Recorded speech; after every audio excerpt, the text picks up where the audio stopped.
I'm going to try to make this one quick because it's Sonic Lost World for 3DS, and I'm pretty sure 0 people on planet Earth care about this game. And as a matter of fact, this is the first game I'm covering in this series that I had not played at all prior to making a video on it. I had played the demo for this game when it first came out on 3DS, and I've never picked up the game. And going into this one, I was interested to see what the deal would be, because a lot of people in the comments and on my streams and such were telling me that this game is worse than the console version of Lost World, but then other people were telling me it's better. I was getting very mixed messaging, so I didn't really know what to expect going into this game, but now having played through all of it, I would say that kinda both camps were right. I would say that this game is both better and worse than the main Lost World. But to cut to the chase, while I was playing through this game, I was starting to doubt whether or not I would even make a video on it, because I really don't have that much to say. Because while it is a different game with different gameplay and physics and controls and level design, it is very much like the same kind of game, and most of how I feel about Lost World, I feel about this game as well. But as I got further into the game, I started to see more and more of what this game has going on. I'm like, okay, I think there is enough here that I can justify talking about it. And the first thing I want to comment on is the controls of this game, because as you would expect, this plays very similarly to the main Lost World with a lot of the same mechanics. It's got the run button, and the spin dash works pretty much the same, and you got the parkour, and that works very similarly. However, I think this game controls better than the main Lost World. It doesn't have all those stupid, weird little circumstances of you can parkour here, except in this circumstance or that circumstance, not off of springs, but only... None of that is here. It just works the way that you would expect to, generally. And just that alone makes the game feel a lot better than the other Lost World. However, one thing about this game that I really hated and got really annoying and frustrating is this game has, like, the most hit stun of any video game I've ever played in my entire life. Because for some reason, they decided that when Sonic gets hit, it's not just, oh no, bounce away, you gotta recollect your star bits. No, Sonic has to fall on his ass and take several seconds to get back up, and it just feels so awful and annoying, man. There are a couple of Sonic games that do this kind of thing, giving you tons of hit stun anytime you take damage, and it always feels terrible, and this is probably like the worst one I've ever played. But interestingly, this problem is kind of emblematic of a bigger issue I have with this game. Because, as I said in my video covering the other game, Lost World really isn't designed like a Sonic game almost at all in terms of its level design and how you're meant to play it. But interestingly, this game is actually designed a bit more like a Sonic game. It kind of has those multiple tiered routes, with the higher routes being faster and harder. That's actually here. I was quite surprised to see that, because at first you're playing through the levels, and yeah, looks like Lost World feels like Lost World. But then you get to parts in the levels where you're like, hey look, a platforming section at the top, and if I screw up, I fall down to a lower area. And yes, doing those more difficult routes absolutely does give you a faster clear time. So how about that? They took Lost World and said, what if we made it at least a little bit like a Sonic game? And that is something I do very much appreciate. The problem comes in when you do screw up in this game, because boy howdy do they like to punish you for that. Like I said, way too much hit stun. But if you fall down to the lower routes here, these lower routes can be such a tedious slog to get through. In particular, there's a lot of sections in this game where there'll be like a spring or something locked into a box, and you have to kill all the enemies in the area to get access to it. And a lot of the bigger, tougher enemy types in this game can be such a pain in the ass to fight, and so tedious and time-consuming to kill all of them. And even worse than that, these sections where you gotta kill all the enemies to move forward, sometimes they want you to kill enemies from like way before earlier with no indication that you were supposed to kill the enemies. And because this game doesn't have really great camera control, you can't really backtrack very well, so they awkwardly put these teleporters that send you backwards in the level, and you're like, wait, what? Oh, I have to kill the... Oh, why? It's so bizarre. Some of the most inelegant, strange design I've ever seen in a Sonic game. And that's the kind of thing where I say this game is also kind of worse than the other Lost World, because for all that game's problems, it didn't have annoying combat sequences where you have to stay in an area and kill all the enemies that frequently, and when it did, generally the enemies were quick and easy to deal with. Here, enemies are a pain in the ass. And here's another thing in this game that's very hit and miss, the level design. Overall, I feel like I like the level design in this game more than the main Lost World, and a big part of that is obviously because they've introduced some more Sonic-esque design into these levels, and also having better controls makes getting through these levels more fun.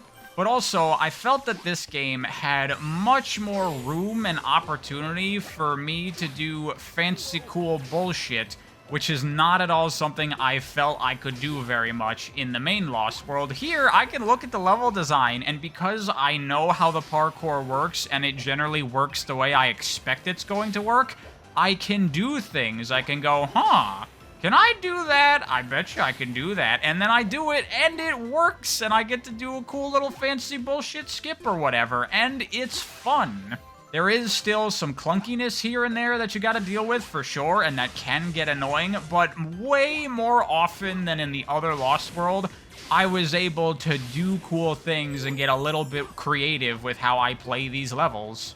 However, that kind of fun stuff mainly takes place in the core, speed platforming-oriented 3D levels here, because like the other Lost World, you also have some 2D levels here, and I've complained about this in a number of the recent 2D Sonic games. Just look at how zoomed in the camera is here, dude.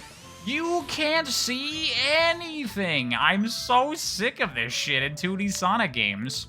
When the camera is this zoomed in, then essentially the only gameplay you can do in these 2D levels is predicting passivity traps or memorizing level design, and then just very basic, when something finally gets on screen, looking at it and reacting to what you're supposed to do.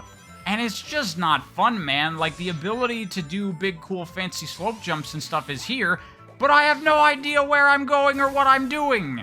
The perfect example of this would be this one auto-scrolling level they want you to do, where there's a moving platform they want you to get on, and then you have to avoid the obstacles until it gets to the end of the section, and that's slow, and it takes forever, and I'm like, nah, bro, I ain't doing that.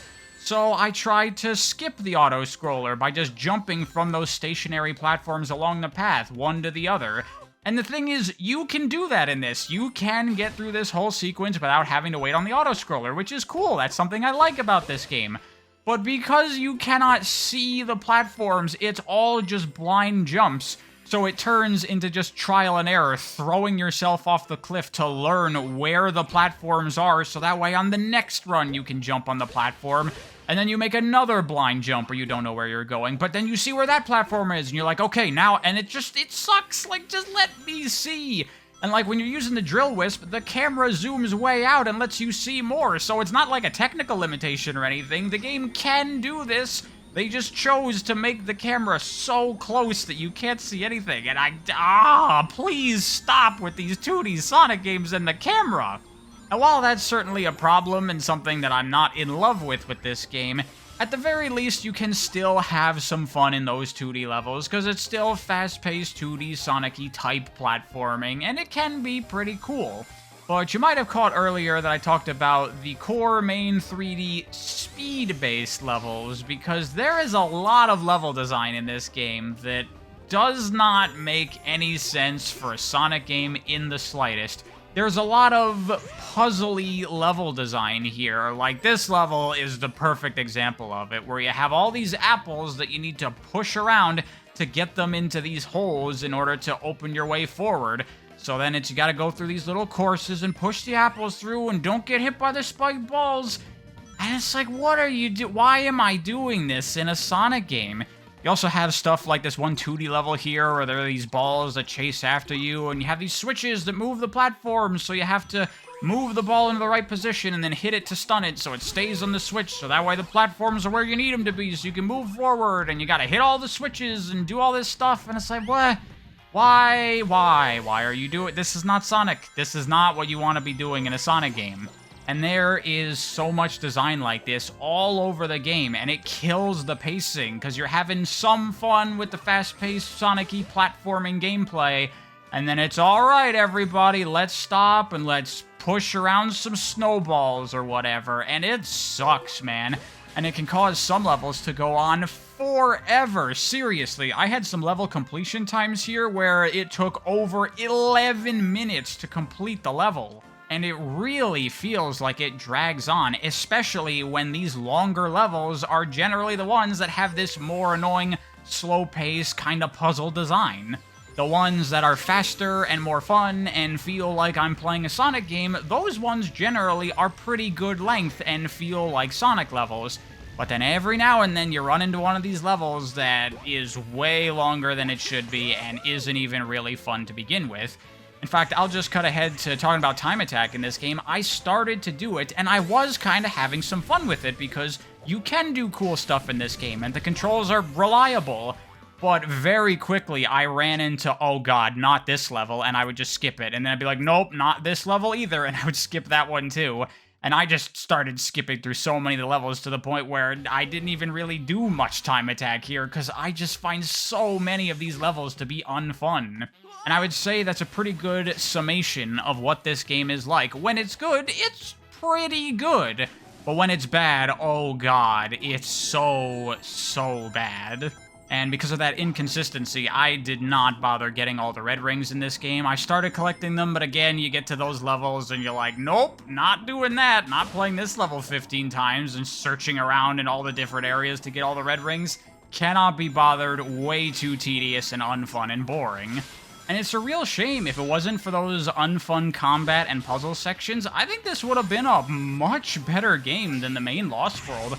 Like, it does a lot of things here better than that game did. Like, Wisps, for example, are so much better utilized here, much more in line with how they're used in Sonic Colors. There are different Wisps in this game, and all the Wisps that are here get used so much more. They're integrated into the level design in much more significant ways. Sometimes you get up to those higher routes and they reward you with a Wisp, which then lets you get through a later section of the level more quickly, just like in Sonic Colors.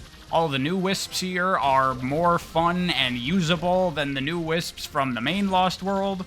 And you know what? The boss fights in this game, the fights against the Deadly Six, way better than the fights against them in the other game. Most of these fights are not things that you can complete in a matter of 10 seconds doing almost nothing. They're more involved, they're more interesting fights. They're still not the greatest fights in the world, but they're okay. They generally keep you pretty active. The bosses have lots of different attacks, and the fights can go on for a bit, but also you can beat the bosses more quickly. There's always a way to get a Wisp in the fight that will allow you to hit them when they're normally not vulnerable, or get extra damage in, or create openings that you wouldn't be able to create otherwise. And that's a great idea, incorporating the Wisps into the boss fights in that kind of way, and it works pretty well here. I gotta say, I'm quite surprised at how much better these boss fights are than the other game. Except for the last boss, though. That's very similar to the final fight from the other game, and it sucks almost just as much. It is better, but not hugely better. And that kind of sums up my overall feelings toward this game pretty well. Better than the main Lost World, I think, which I was surprised to find. But not hugely better. I may have been coming off as very positive in this video, but here's the thing. You know how Lost World is desperately trying to be like a Mario game? Well, Lost World 3DS does something that the main Lost World doesn't do that's very much Mario. In that when you beat the game, you unlock hard mode, and now you get to play through all the levels again, and the level design is slightly modified to make the levels harder. And that very much reminds me of Mario 3D Land, where you beat the 8 main worlds, and then you get the 8 special worlds that remix old level design. And that's kind of a cool idea. Having a hard mode extra playthrough certainly gives the game a lot of extra content and stuff like that. But playing through these hard mode levels, while they are changed fairly notably, a good part of the level design is relatively unmodified or changed so little that it doesn't really impact how you play the level that significantly. So it ultimately kind of felt like just playing through the game again, and when being faced with that option to, hey, do you want to play Lost World 3DS a second time? I was like, not really? I did end up powering through it and completing the hard mode playthrough, and it's the same as the main game. There are some fun parts in there, but man, is there a lot of annoying shit in there too. While it might be a different game, this is still, most definitely, at the end of the day, Sonic Lost World, and it does inherit a lot of the problems of Sonic Lost World. So, my final verdict on this game is that while I think I like this one better than the main Lost World, it's still not really up there for me as far as Sonic games go. I'd still struggle to recommend this to many people. I guess other than fans of Sonic Lost World, if you like that game, then you're probably gonna like this game, because it's very similar, and it has its own unique strengths and weaknesses that, I guess, depending on your perspective, might make it better or worse. For me, I think I like this game better, but not a whole lot better. One last thing before we go. I'm sure people that have played this game are going, Pariah, you didn't talk about the special stages. Well, there's a reason for that, because yes, this game has special stages to get the Chaos Emeralds, and you can get Supersonic in the normal levels in this game. And a lot of people were really warning me about the special stages in this game. You know, in previous videos, I would talk about, like, how, I don't know, Sonic Heroes special stages are, like, some of the worst in the whole franchise, and then people would tell me, oh man, you haven't played Lost World 3DS's special stages, you don't know nothing. So I went into these special stages kinda braced for the worst, and I gotta say, I think people were way over-exaggerating. I don't think these special stages are particularly bad at all. The design of them, I think, is pretty fine. You control Sonic as he flies forward, and you steer him up, down, left, and right, and you collect all the orbs before the time runs out, and then collect the Chaos Emerald. And it's an extremely basic design, but it's functional, it works, and it's okay. It's not frustrating, it's not annoying, it's not poorly designed, it's not broken. These are far from the worst special stages that I've ever played in a Sonic game. However, here's the thing, and here's an issue that kind of prevents me from being able to 100% adequately judge them. That's me talking about them from a design perspective, but the thing is, I didn't get to play these special stages how they're really supposed to be played. Because this being a 3DS game, they try to incorporate using the 3DS gyroscope into the gameplay. So these special stages, you don't control them with the stick, you control them by moving your 3DS around, and you have to move all around in 360 degrees here. And of course, that's an annoying, stupid gimmick thing, there's no reason for it to be that way, but gyroscope and a screen, so you move around and you get to see in this 3D space, and it's cool, right? No, it's not cool. I mean, I'm sure it's fine, whatever, you just spin around like a jackass while playing this game. I mean, I guess you can't play it in public without looking like a moron, but whatever. The problem I ran into with this is playing on emulation. I can't really simulate how this gameplay is supposed to work. I was playing with a controller that had gyro controls, so I did have gyro, but without the screen on the controller that I'm holding, I had to keep looking at my monitor, which meant that I would have to be spinning the controller in my hand, and eventually I'd have to, like, hold the controller backwards and still hit the face buttons on the backside of the controller and still tilt it around to control things, which would flip the inversion of up, down, left, and right, which was really confusing. And I mean, you could just look at my gameplay here. I'm struggling to get this to work. Eventually, later on, I kinda got a feel for making this work, sort of, but it was still very clunky, and when you get to the later special stages, when they get a little bit more demanding, it's like, this is actually not possible this way. I cannot collect these in the amount of time required. I just do not have the accuracy of control necessary. So me trying to play these special stages, it was kind of a shit show, and I don't feel that my opinion of these is really 100% reliable because of that. It's one of those things where, despite my experience, I could see how this is supposed to be played, and I can imagine it would be okay. And while my experience with them is very compromised from a review perspective, I do have to say, it was pretty funny when I was playing these, just desperately trying to figure out how to control them well. By the way, does anyone else look at this gameplay and go, you know, this kinda has the makings for a 3D Knights game. Following these trails of orbs very much feels like following those hoops in Knights. There's something they could have done with this, I think, maybe. A Knights game on 3DS, that probably would have done pretty well.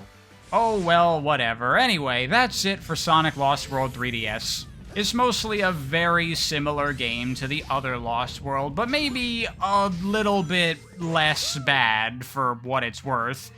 And this is also the end of Dimps working on Sonic games, as this was their final game. Not exactly the best thing to go out on, especially considering their track record with, you know, the advanced games and the rush games. Their last couple of games started to kind of fall off for me, unfortunately.